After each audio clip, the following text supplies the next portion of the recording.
बिस्मिल्लाहिर्रहमानिर्रहीम अस्सलाम वालेकुम। आज पूरे का पूरा दिल्ली उन्होंने इस तरह सजाया हुआ है जिस तरह किसी दुल्हन को सजाया जाता है। क्यों ना वो सजाएं पूरा दिल्ली, क्योंकि आज जो भारत ने अचीव किया है वो पाकिस्तान की 75 साल, चाहे वो हमने कोई मेहनत की है नहीं की है, मलिया मेड करके रख दी है भारत ने। और आज G20 का समिट हो रहा है भारत के अंदर, यानी तमाम के तमाम जितने बड़े लीडरान हैं वो पहुंच चुके हैं। कुछ रास्ते में हैं, कुछ पहुंच रहे हैं। और सोचिए आज भारत की अचीवमेंट क्या है कि तैयब उर्दुगान जिन्होंने इतनी तनकीद की थी, लेकिन जाहिर सी बात है दुनिया की 20 बड़ी मईशत है तो उन्होंने लैंड करना था। वो अपनी मिसेस के साथ इस वक्त दिल्ली पहुंचे हैं और उसके बाद उनकी मीटिंग हो रही है। जाहिर सी बात है मोदी से होगी, बाकी सबसे मीटिंग होगी। फिर उसके बाद आप देखिए ज़रा कि मोहम्मद बिन जायद यूएई के रहनुमा वो भी पहुंचे हैं, क्योंकि यूएई ने भी बहुत ज़्यादा तरक्की की है। इसी तरह आप देखेंगे जो सबसे बड़ी चीज़ है, आप देखिए कनाडा के प्राइम मिनिस्टर भी वहाँ पर पहुँच गए हैं और जिस तरह वहाँ पर पहुँचे हैं उनका वो इस्तकबाल हो रहा है। और इसी के साथ आप देखें तो सबसे बड़ी जो चीज़ अजीबोगरीब है वो ये है कि बाइडन की अब मुलाकात हुई है, यानी वो भी वहाँ पर पहुँचे हैं। और बाइडन की मुलाकात को मोदी और मीडिया ने इतनी बड़ी कामयाबी करार दिया है, वो कह रहे हैं कि अब हम सही मायनों में भारत के अंदर तमाम देशों को बुलाने वाला मुल्क बन गया है और हमें अब परवाह नहीं है, क्योंकि वहाँ पर ना तो चाइना पहुँचा है, यानी शी जिनपिंग ने जाने से इनकार कर दिया, उन्होंने अपने लो लेवल के एक नुमाइंदे को भेजा है। इसी तरह पुतिन ने भी जाने से इनकार कर दिया और उन्होंने भी वहाँ पर अपना लो लेवल का नुमाइंदा भेजा। इन्होंने पहले कहा, भारतीय मीडिया ने बड़ी कोशिश की और हर तरह कोशिश की मनाने की कि किसी तरह पुतिन वहाँ पर वर्चुअल समिट से खिताब कर लें, यानी टीवी पर कोई कर लें और वहाँ पर ऑनलाइन कोई खिताब कर लें। उन्होंने इनकार कर दिया कि मैं नहीं करूँगा। और ये बहुत बड़ी इस वक्त दो, यानी समझ लीजिए दुनिया की बड़ी ताकतें एक तरफ खड़ी हो गई हैं। अब आप देखिए ज़रा, उसमें हसीना माजिद भी पहुँच गई है। आप एक मिनट के लिए अंदाजा करें, पाकिस्तान के साथ भारत आज़ाद हुआ था, साथ हमारे आज़ाद हुआ था, लेकिन वो साथ आज़ाद होने के बाद भारत आज देख ले कहाँ से कहाँ, हमसे 1000 साल आगे तो चला गया है। लेकिन वो बांग्लादेश जो हमारे साथ था, जो हमसे टूट के अलग हुआ है, टुकड़े टुकड़े हुआ है पाकिस्तान, यानी आप सोचिए ज़रा, हमसे टूट कर अलग होने वाला हमसे आगे चला गया है। ये कैसे मुमकिन है? आज आप देख लें वो मोदी जी से मुलाकात की है और ये सारी सूरत हाल। लेकिन जो सबसे ज़्यादा यहाँ पर चीज़ है कि ये इतने बड़े, यानी G20 का जो ग्रुप है, इसमें Argentina, Australia, Brazil, Canada, China, France, Germany, India, खुद इंडोनेशिया, इटली, जापान, कोरिया, फिर आप देख लें Mexico, Russia, Saudi Arabia, South Africa, तुर्की, यूके, यूएस और यूरोपीय यूनियन। अब ये इतने बड़े ममालिक, आप सोचिए जब ये भारत के अंदर आए हैं तो यहाँ पर दो चीज़ें बड़ी क्लियर हो गई हैं। यानी एक तो पाकिस्तान को आप भूल जाएं, जो कश्मीर पर मौकफ है वो अब दुनिया भारत का तस्लीम करेगी, वो हमारा मौकफ नहीं करेगी। इस गलत फहमी से जितनी जल्दी पाकिस्तानी कौम निकल सकती है निकल जाए। और जो भी कल को लड़ाई है, जंग है, उसमें उन्होंने साथ देना है भारत का। अब पानी का मसला होगा तो उसमें ये सारे ममालिक, आप बताइए, ये जो इतने बड़े बड़े ममालिक हैं ये पहुंचे आज, अपने सारे टॉप के लीडरान जब G20 समिट में पहुंचे हैं, तो आप बताइए क्या इस सारी सूरत हाल में वो भारत को ना कर सकते? उनके स्टेक्स है भारत के साथ, तो भारत के स्टेक्स है उनके साथ। चाइना ने और रशिया ने जाने से इनकार कर दिया। ये मौका था हमारे लिए, अगर हमारी मईशत होती बेहतर आज और हम G20 का हिस्सा होते। बांग्लादेश हमसे टूट के अलग हो गया, हमसे आगे निकल गया, अगर हम होते तो हम उनके साथ खड़े होते, हम ग्रुप बनाते। यही मौका था। आप देख लीजिए कि ऑल वेदर फ्रेंड है रशिया भारत का, लेकिन पिछले काफी अरसे से चूंकि भारत ने अलायंस किया हुआ है वेस्ट के साथ, तो अब जाहिर सी बात है पुतिन ने आंख तो दिखानी थी। उन्होंने कहा भाई मैं तो नहीं आ रहा।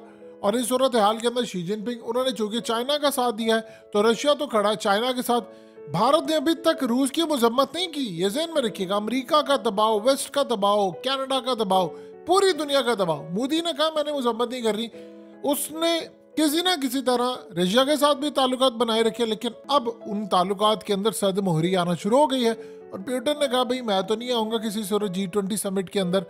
और इसी तरह चाइना यानी शी जिनपिंग ने कहा है कि मैं किसी सूरत इस समिट में नहीं आऊँगा क्योंकि वो भारत को बहुत सारे मामलों में ठीक नहीं समझते। लेकिन उन्होंने अपने छोटे लेवल का नुमाइंदा भेजा, ये भी ज़हन में रखिएगा। यानी उन्होंने ओपनली ऐलान कुछ नहीं किया, उन्होंने कहा कि हमारा नुमाइंदा आएगा और वो आ रहा है।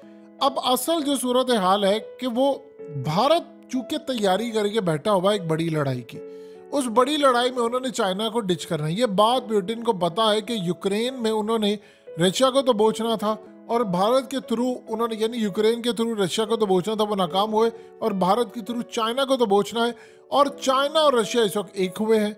अब इस सूरत हाल के अंदर हमारा तो मामला ये होना चाहिए था कि हम अमेरिका से अपने ताल्लुकात को पीछे करते, हम रशिया के साथ खड़े होते, हम चाइना के साथ खड़े होते।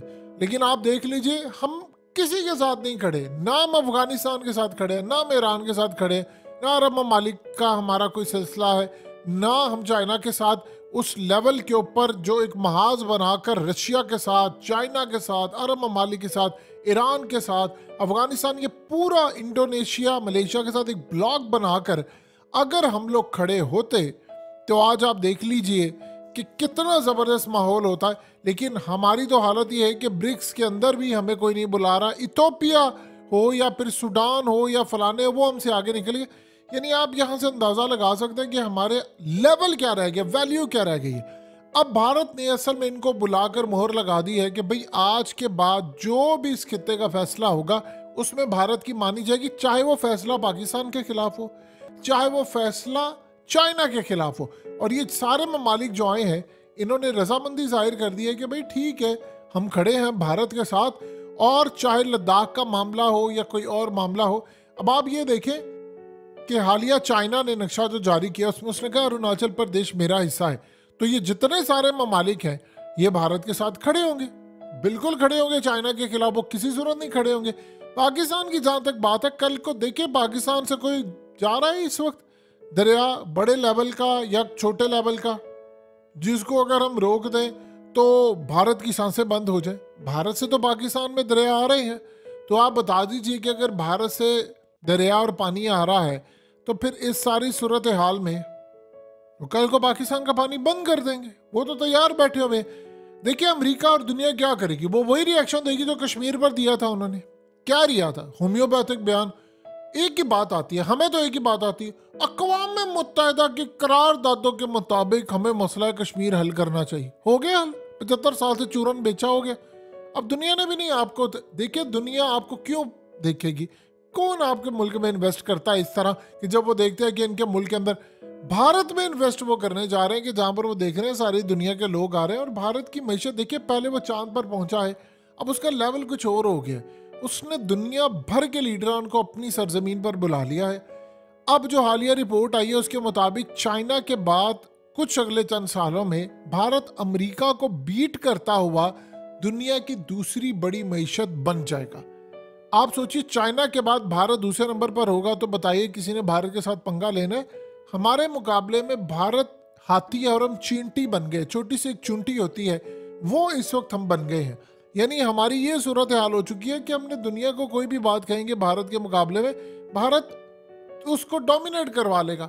अब ये सोचिए कि 1965 की जंग खत्म करवाने में कितना बड़ा किरदार अदा किया था उस वक्त सोवियत यूनियन ने, यानी जो आज का रशिया है, उन्होंने कितना बड़ा किरदार अदा किया था, ये सारी दुनिया जानती है। चाइना का भी एक रोल था। तो ये जो सारे के सारे मामला था कि जी उसका रोल था, फलाने का रोल था, ये था, वो आज सारी चीज़ें दुनिया बदल रही है। आपके मुल्क की सूरत हाल इतनी ज़्यादा ख़राब हो गई है कि जय शाह जैसा बंदा उठकर कहता है कि हमने अपनी टीम को इसलिए नहीं भेजा कि पाकिस्तान के अंदर हालात ख़राब है, दूसरी जानिब दुनिया सारी उधर आ रही है।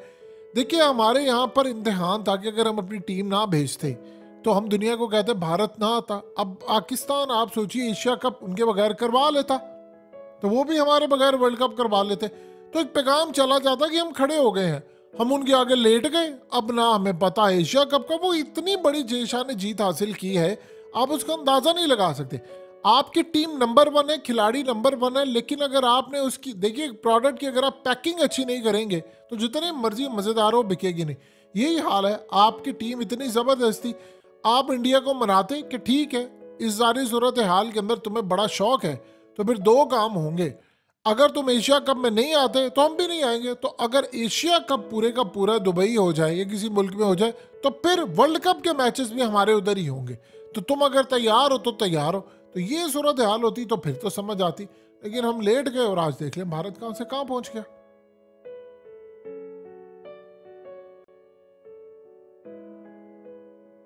हकीकत टीवी को सब्सक्राइब करना मत भूलें, वीडियो को लाइक करें, शेयर करें और कमेंट सेक्शन में अपनी राय का इजहार जरूर करें।